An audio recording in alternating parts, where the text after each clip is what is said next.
How to set up gesture control on Android.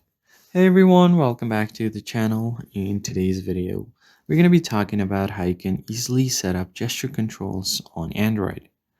For that, you are going to have to access your settings menu, open it up. Once you open up your settings, let me just quickly show you guys from the start.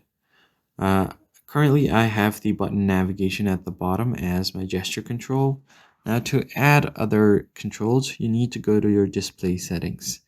Tap on display, then scroll down until you find navigation bar, and there you'll manage all of your navigation bar buttons.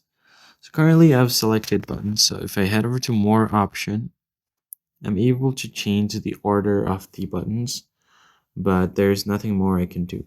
However, if I head over to the swipe gestures, I can completely customize it according to my choice.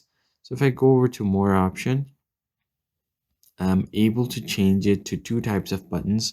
First one is the classic swiping from left or right to back, swiping up from the bottom to go to home screen, and holding it for the recent apps. You can also tap on gesture hint to show the bottom navigation bar here. You can also increase the sensitivity of the area.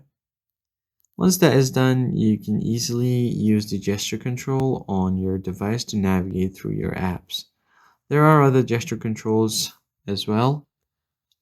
So if you head over to advanced features, you'll have this option called motion and gestures.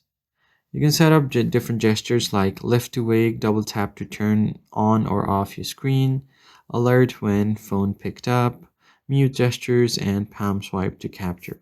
You can turn on all of these options depending on your preference and you'll be good to go. That's basically it, guys. If you found the tutorial helpful, hit the like button down below, subscribe to the channel, and I'll see you guys in the next one.